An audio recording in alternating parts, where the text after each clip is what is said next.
Making big shifts in your business boils down to one super simple exercise. Have you felt that before? Like something just isn't working right and you can't quite put your finger on it. And it's time to step back and take a bigger look at what's happening. Anytime you're facing some kind of a pivot in the business. Yep. So I feel like it's something that's really good to do when you're getting ready for a new product launch. It's something that's good to do when you're facing just an internal shift in the company or maybe a potential shift in your audience. Mm-hmm. So it's one of those things that just kind of gives you like these clear boundaries and guidelines for your brand so that everything you decide to do can be a clear yes or a clear no instead of back and forth bickering tennis matches. So we're here to spare you from that today. So when it's time to make an adjustment in your business and to figure out what your pivot is going to be, there's really 6 core things that we help our clients think about in the middle of that to uncover their brand soul that really becomes that total guidance for their brand personality and how they should march forward. So I'm going to walk you through the 6 different things that we talk through with our clients so that you can start getting some ideas for yourself. So when we think about your company culture, this is something that every brand should be considering. It does not matter if you are a solopreneur. You can be thinking of this through a lens of what would I do if I had employees, or how I want my community to describe me. If you are a business with multiple people, I want you to think about when it comes to your company culture and your brand culture, how does your community describe you and how does your team describe you? This will be an eye-opening experience for some of you. But it's so good to do because we get to go through and think of these things in an aspirational way. So as I walk you through these 6 pieces, when you're trying to decide on that for yourself, it's really supposed to be from a place of where you want to be, not necessarily where you are right now. So I want you to stop and think about what that company culture is. So how your community and your employees would describe your company. Then you're going to think about who are the ideal clients? How do you describe them? Both their fears and what makes them an excellent fit for you. So that's that second piece that you should consider in your brand soul. And then you want to think about, what is my brand voice? How does the brand sound to others? This is whether you're speaking from stage or it's your blog posts or it is going to be how you respond to your customer. Yes, that's huge. How you respond to your customers, what your programs sound like. So that is the brand voice. That's something to think about. And then also really the feeling. How do you want people to feel when they have interacted with your brand and with your business? And so I want you to think of this more as intangible benefits. You want them to feel excited. You want them to feel encouraged. I mean, it's going to be different for every business, but that's what you're thinking through is what is the intangible benefits that they feel when they experience your brand? And then on the flip side, I want you to think about the impact. What is that tangible impact that you're going to have on others? So tangible benefits would be things like they're going to have a blueprint. They're going to know what their brand soul is. They're going to have better sleep, or they're going to have better finances, whatever it is for your industry. Really thinking through those tangible benefits. And a little trick that I like to offer for this is think of this as a landing page. There's usually that section about what people feel and what they get out of moving forward with a product. And then there's that list of here's the tangible deliverables that you're getting. So that's a way to kind of think about that. And then that 6th piece is going to be the X factor. What makes you stand out? What makes you quirky? What makes you different? Not only from other people in your industry, but also just random things about you.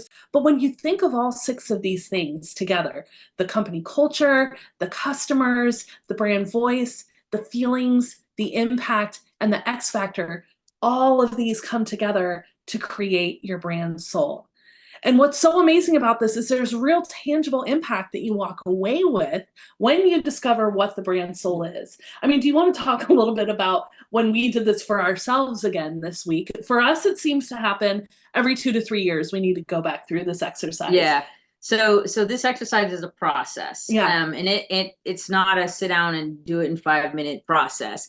We literally just took the entire afternoon and we just said, we're putting everything in this business on hold until we do this, because we know what this does for our clients. Yes. And we need to do this for ourselves. So we sat down, spent an entire afternoon brain dumping into each of these categories and walking ourselves through. It's a very well thought out process. Yeah.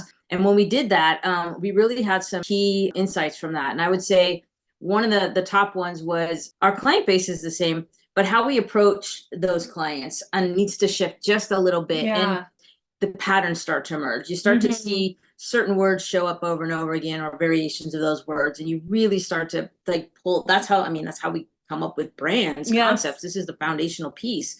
And doing it for ourselves, even though we know our brand, we know who we are, it really just it brings a lot of things to light that you just maybe have forgot about, or you didn't think about, or you just didn't notice before, because you're doing it over again. You're using different words, language has shifted, the world has shifted with all kinds of different stuff, and so you're looking at it through a different lens. And it I think that was probably the top key insight.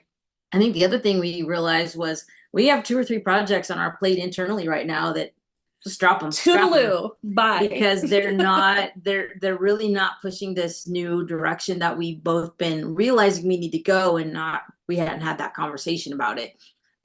So yeah, those are my key takeaways. And it really, I feel like it just gives everybody in the company more energy. Yeah. Like you immediately go, oh my gosh, it was right in front of our faces, and it helped us to put it into words that we wouldn't normally use, and it helps us to think differently. You know what? We got one of the biggest compliments I think we have ever received in our career recently. We went through this with a client a couple weeks ago, and she had a massive aha on the call. It happens every single time we do it with a client. It's incredible. Every single time we have people say, it's like, oh my gosh, this is a magic trick. Like, how did you just get everything I've been holding in my head for years into one big bold idea?